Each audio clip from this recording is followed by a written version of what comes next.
আসসালামু আলাইকুম। আমন্ত্রণ বাংলা ভিশন সংবাদে আপনাদের সাথে আছে আমি রেজওয়ান এলভিস। শুরুতে বিআরবি কেবল সংবাদ শিরোনাম। রোজিনার জামিনের বিষয়ে আদেশ আজ, মুক্তি নিয়ে টালবাহানা চলছে, ক্ষোভ সাংবাদিক ও নাগরিক সমাজের। রোজিনা ইস্যুতে চিহ্নিত মহল তৎপর, সাংবাদিক বান্ধব সেজে ফায়দা লোটার চেষ্টায় লিপ্ত, বলেছেন মন্ত্রীরা। মানুষের ভাগ্য বদলে কাজ করছে সরকার, লক্ষ্য দেশকে স্বয়ং সম্পূর্ণ করা, বলেছেন প্রধানমন্ত্রী শেখ হাসিনা। তাপদাহে বিপর্যস্ত জনজীবন, আরো দুদিন এই অবস্থার আভাস, ধেয়ে আসছে ঘূর্ণিঝড় যশ, বাড়ছে বজ্রপাতে মৃত্যু।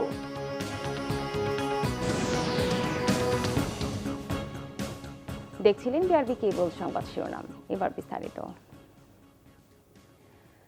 সাংবাদিক রোজিনা ইসলামের জামিনের বিষয়ে আজ আদেশ দেবে আদালত। এদিকে জামিনযোগ্য ধারায় মামলা হলেও রোজিনার জামিন নিয়ে টালবাহানা চলছে বলে অভিযোগ করেছেন সাংবাদিক নেতারা। শনিবার তারা জানিয়েছেন, আওয়ামী লীগের সাধারণ সম্পাদক ও সড়ক পরিবহন সেতু মন্ত্রী ওবায়দুল কাদের, আইনমন্ত্রী আনিসুল হক এবং তথ্য ও সম্প্রচার মন্ত্রী ডক্টর হাসান মাহমুদের সাথে আবারও দেখা করবেন। সাংবাদিক রোজিনা ইসলামের নিঃশর্ত মুক্তির দাবিতে শনিবার ঢাকা সাংবাদিক union, Dhaka reporters unity, federal সাংবাদিক union, broadcast journalist centre, television camera journalist association এবং জাতীয় প্রেস ক্লাবের নেতারা বৈঠকে বসেন। সাংবাদিক রোজিনা ইসলামের বিষয় পরবর্তী করণীয় নিয়ে ঠিক করতে বিভিন্ন বিষয়ে আলোচনা করেন তারা। পরে নেতারা গণমাধ্যমকে জানান, রোজিনার মুক্তির ইস্যু নিয়ে দলীয় রাজনীতি করার সুযোগ নেই।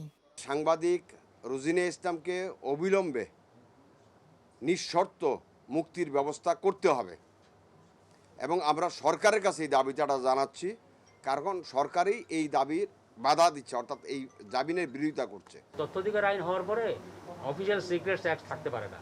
এই সমস্ত বিষয়গুলি নিয়ে কথা বলা, ভয়েস রেজ করার প্রয়োজনীয়তা দেখা দিয়েছে। প্রশ্ন করেছেন যে আপনারা ভবিষ্যতে হার্ড লাইনে যাবেন কিনা। আসলে পরিস্থিতি আমাদেরকে বলে দিবে যে আমাদেরকে কোন দিকে যেতে হবে। আমরা প্রত্যাশা করব যে এখানে কেউ যেন এটাকে দলীয়ভাবে বা রাজনৈতিকভাবে এটাকে যেন না নেয়। এদিকে রোজিনা ইসলামের মুক্তির দাবিতে জাতীয় প্রেস ক্লাবে মানববন্ধন করে ঢাকা সাব এডিটর্স কাউন্সিল। এতে বিভিন্ন সাংবাদিক সংগঠনের নেতারা অংশ নিয়ে রোজিনা ইসলামের দ্রুত নিঃশর্ত মুক্তি দাবি করেন। বাংলাদেশের স্বাধীন সার্বভৌম আদালত সাংবাদিক সমাজের উদ্বেগ, উৎকণ্ঠা, ভালোবাসা, শ্রদ্ধা, আবেগকে হৃদয়ঙ্গম করে আমাদের মাঝে রোজিনাকে ফিরিয়ে দিবেন। আমার কাজটি যদি আমি পালন করতে না পারি, তাহলে ক্ষতি হয় কার? ক্ষতি হয় দেশের, ক্ষতি হয় জনগণের, ক্ষতি হয় সরকারের। এবং সেই ক্ষতি যেন না হয়, আমরা সাংবাদিকরা যেন তথ্য, যে কোনো ধরনের তথ্য মানুষের কাছে পৌঁছে দিতে পারি, সেই কারণে কিন্তু আমরা দাঁড়িয়েছি। রোজিনা ইসলামকে নিয়ে সোশ্যাল মিডিয়াতে ভিডিও ছড়িয়ে গুজব রটানোর বিষয়েও উদ্বেগ জানান সাংবাদিক নেতারা। দীপন দেওয়ান, বাংলা ভিশন, ঢাকা। রাজনৈতিক দুর্বৃত্তায়ন বন্ধের আহ্বান জানিয়েছেন গণস্বাস্থ্যের প্রতিষ্ঠাতা ডাক্তার জাফরুল্লাহ চৌধুরী। সাংবাদিক রোজিনা ইসলামের জামিন নিয়ে সময় ক্ষেপণেও ক্ষুব্ধ তিনি। অবিলম্বে মামলা প্রত্যাহার সহ রোজিনার মুক্তি ও ডিজিটাল নিরাপত্তা আইন বাতিলের দাবি জানিয়েছেন নাগরিক সমাবেশের বক্তারা। ফিলিস্তিনিদের জন্য জাতীয় সংহতি সভার আয়োজন করে national solidarity for free Palestine. জাতীয় প্রেস ক্লাবে আয়োজিত অনুষ্ঠানে ফিলিস্তিনে আগ্রাসন রুখতে বিশ্ব নেতাদের প্রতি আহ্বান জানান বক্তারা। সাংবাদিক রোজিনা ইসলামের জামিন নিয়ে কালক্ষেপণে প্রশ্ন তোলেন গণস্বাস্থ্যের প্রতিষ্ঠাতা ডাক্তার জাফরুল্লাহ চৌধুরী। জানান, অবিলম্বে সুষ্ঠু নির্বাচনের দাবিও।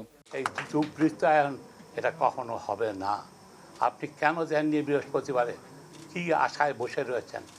আপনি বলেছেন হ্যাঁ বা না, এটাই তো করবেন। সেটা দেখতে কি কোন বড় পুস্তক রচনা করছেন যে আপনার এত সময় লাগবে। এই সব জিনিস বোঝার মতো বাংলাদেশি আমাদের সবার বুদ্ধিশুদ্ধি আছে। আপনাদের এর অবসান ঘটাতে হবে। অবসান ঘটাতে হলে একটি মাত্র পথ, সুষ্ঠু নির্বাচন, প্রকৃত গণতন্ত্রায়ন, যেখানে প্রশ্ন করতে পারি। এদিকে সাংবাদিক রোজিনা ইসলামের মুক্তির দাবিতে জাতীয় জাদুঘরের সামনে নাগরিক সমাবেশ করে ভাসানী অনুসারী পরিষদ। ডাক্তার জাফরুল্লাহ চৌধুরীর সভাপতিত্বে বক্তারা অভিযোগ করেন, স্বাস্থ্য মন্ত্রণালয়ের দুর্নীতি সামনে আনার কারণেই রোজিনাকে হেনস্থা করা হচ্ছে। পুলিশ চাইলে থানা থেকে মুচলেখা দিয়ে পুলিশ তাকে জামিন দিতে পারত। বিএনপি আমলে তারা যখন গ্রেফতার হয়েছে, কালকে শ্যামল দত্ত আমাকে বলেছে তারা রাত্রে গ্রেফতার হয়েছে, সকালে জামিন পেয়েছে। তারা আমাদেরকে বার্তা দিতে চায় বাংলাদেশে আর কোনো সাংবাদিকতা করা যাবে না। এরপরে সংবাদ কি? Press note. এরপরে সংবাদ কি?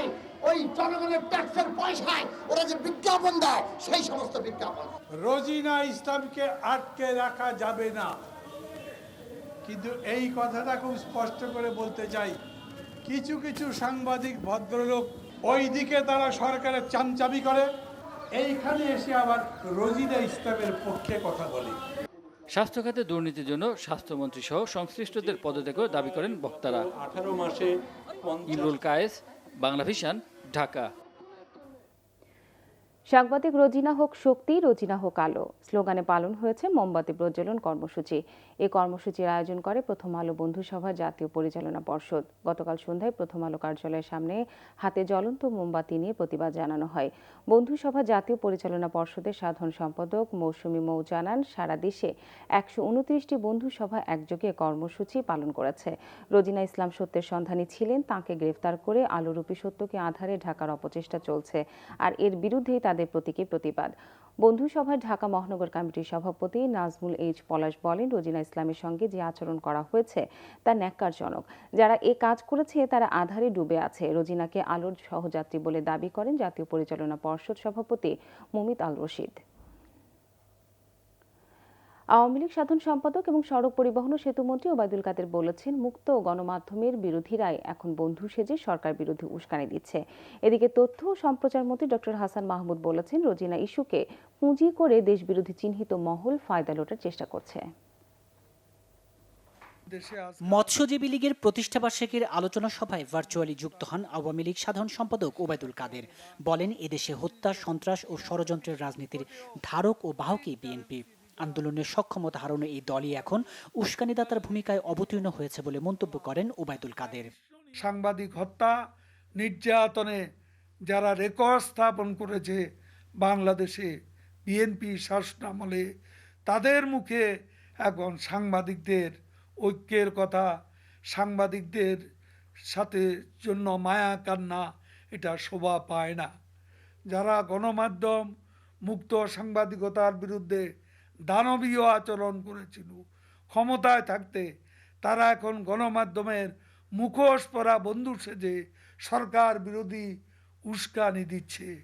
এদিকে তথ্য ও সম্প্রচার মন্ত্রী ডক্টর হাসান মাহমুদ অভিযোগ করেছেন, রোজিনা ইস্যুকে পুঁজি করে রাজনীতি হচ্ছে। কেউ আইনের ঊর্ধ্বে নয়, বিষয়টিকে আবেগ দিয়ে না দেখার পরামর্শ তার। বলেন, কার কি দায় তা তদন্তেই বেরিয়ে আসবে।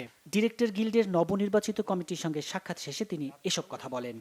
এই ঘটনাটিকে পুঁজি করে দেখা যাচ্ছে একটি চিহ্নিত মহল ফায়দা লুটার চেষ্টা করছে এবং এটিকে রাজনীতিকরণ করা হয়েছে, এবং দেখা যাচ্ছে যে যেই দেশবিরোধী শক্তি তারা অতি তৎপর হয়ে উঠেছেন এই ঘটনাটিকে নিয়ে।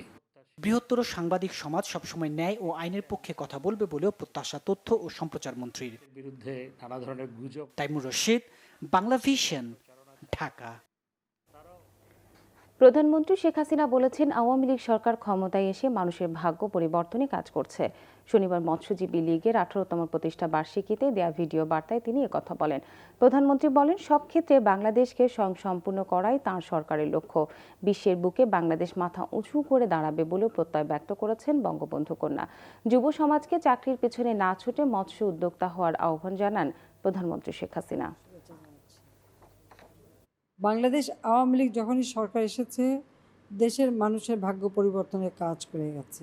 আমরা খাদ্য নিরাপত্তার পর এখন পুষ্টি নিরাপত্তার ব্যবস্থা নেওয়াতে এখন কিন্তু আস্তে আস্তে মানুষ পুষ্টিহীনতায় ভুগছে না।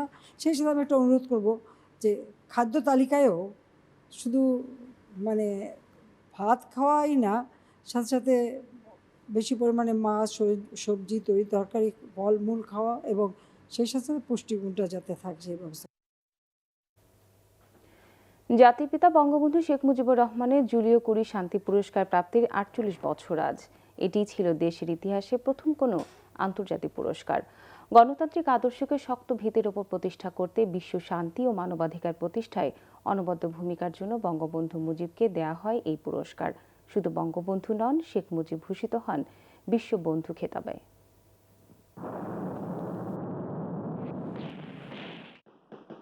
দীর্ঘ পথ পেরিয়ে বঙ্গবন্ধুর দৃঢ় নেতৃত্বে ৭১-এ অর্জিত হয় স্বাধীনতা।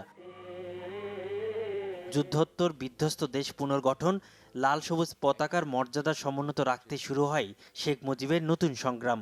খুব অল্প সময়ের মধ্যে বঙ্গবন্ধুর সততা, নিষ্ঠা, দেশ ও মানুষের প্রতি ভালোবাসা, গণতান্ত্রিক অসাম্প্রদায়িক আদর্শ দৃষ্টি কাড়ে পুরো বিশ্বের। শুধু দেশ নয়, বিশ্ব শান্তি প্রতিষ্ঠাতেও বঙ্গবন্ধুর অবদান নজর কাড়ে বিশ্ব নেতাদের। ১৯৭২ সালে ১০ অক্টোবর চিলির রাজধানী সান্তিয়াগোতে ১৪০ দেশের ২০০ জনের প্রতিনিধি সভায় সিদ্ধান্ত আসে বাংলাদেশের জাতির পিতাকে দেয়া হবে জুলিও কুরি শান্তি পদক। বিশ্ব শান্তিতে অবদানের স্বীকৃতি হিসেবে দেয়া হবে এই পদক। ভারতের জওহরলাল নেহরু, কিউবার ফিদেল কাস্ট্রো, ফিলিস্তিনের ইয়াসির আরাফাত, ভিয়েতনামের হো চিন মিন, দক্ষিণ আফ্রিকার নেলসন ম্যান্ডেলা, কবি ও রাজনীতিবিদ Pablo Neruda, Martin Luther king সহ বিশ্ব বরেণ্য ব্যক্তিরা পেয়েছেন এ পুরস্কার। এর ধারাবাহিকতায় ৭৩ সালের মে মাসে ঢাকায় বিশ্ব শান্তি পরিষদের আন্তর্জাতিক সম্মেলনে বঙ্গবন্ধুর হাতে তুলে দেয়া হয় জুলিও কুরি শান্তি পুরস্কার। এই সম্মান কোনো ব্যক্তি বিশেষের জন্য নয়, এই সম্মান বাংলাদেশের স্বাধীনতা সংগ্রামে আত্মদানকারী শহীদদের, স্বাধীনতা সংগ্রামে বীর সেনানীদের। জুলিও কুরি শান্তি পদক সমগ্র বাঙালি জাতি। সেদিন থেকে বঙ্গবন্ধু আন্তর্জাতিক পরিমণ্ডলে স্বীকৃত বিশ্ববন্ধু শেখ মুজিব হিসাবে। এই শান্তি পুরস্কার প্রাপ্তি নব্য স্বাধীন দেশকে বিশ্বসভায় এগিয়ে নেয়ার পথটা আরো সহজ করে দেয়।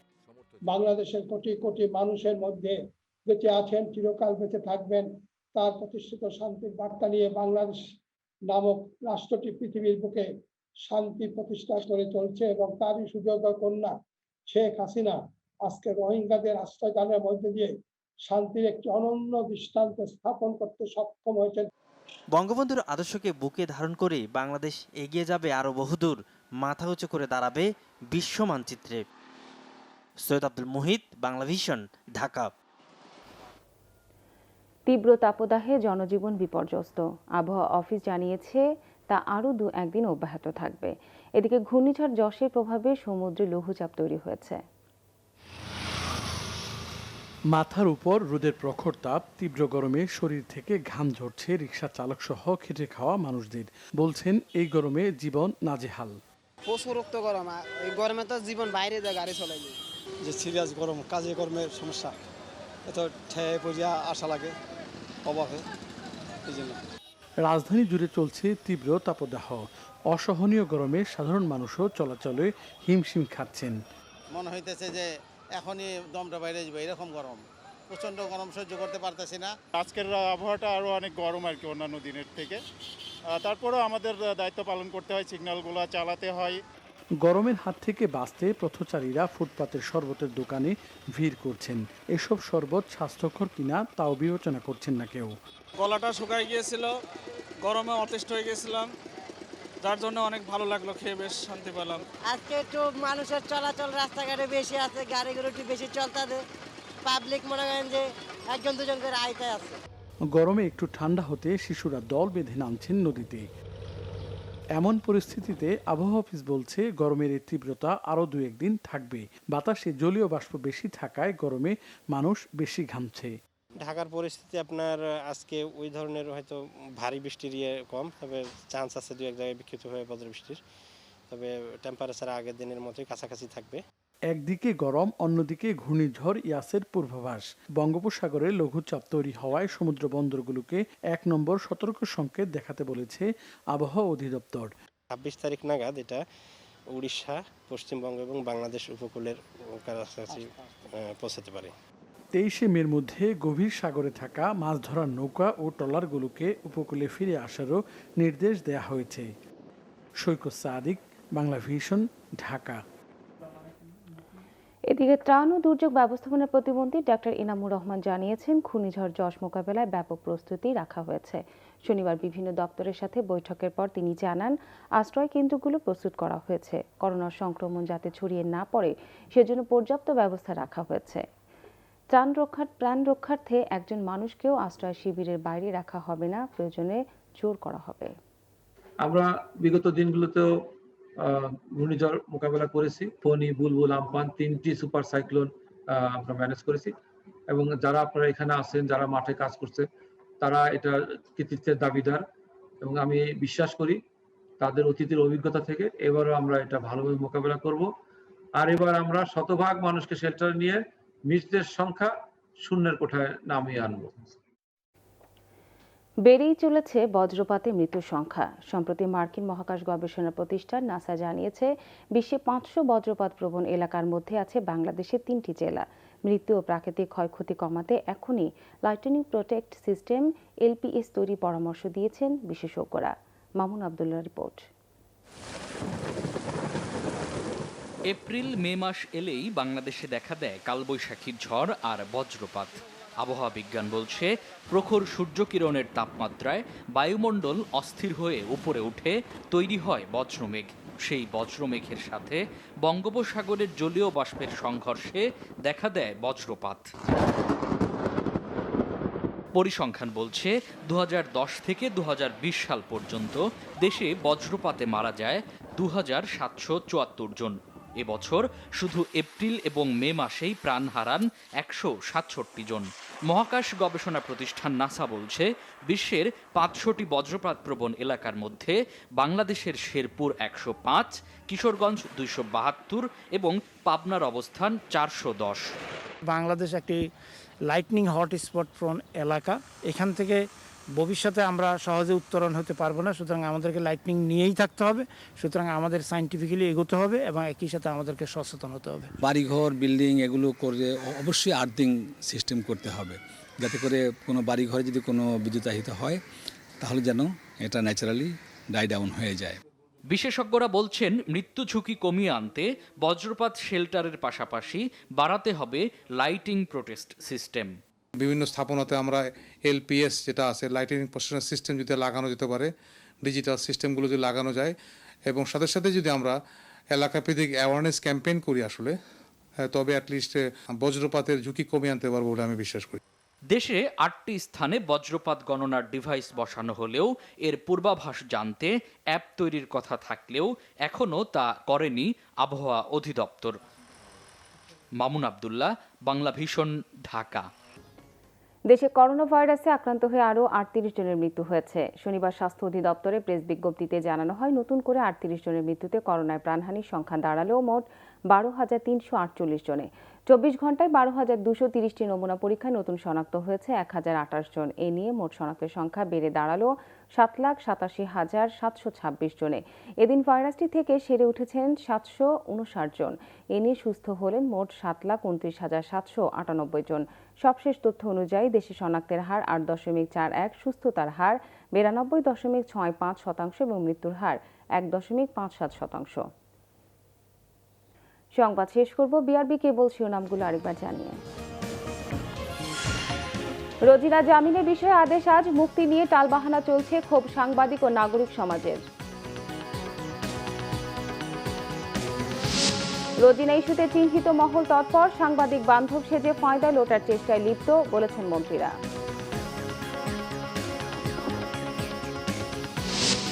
মানুষের ভাগ্য বদলে কাজ করছে সরকার, লক্ষ্য দেশকে স্বয়ং সম্পূর্ণ করা বলেছেন প্রধানমন্ত্রী শেখ হাসিনা। তাপদাহে বিপর্যস্ত জনজীবন, আরও দুদিন এ অবস্থার আভাস। ধেয়ে আসছে ঘূর্ণিঝড় যশ, বাড়ছে বজ্রপাতে মৃত্যু।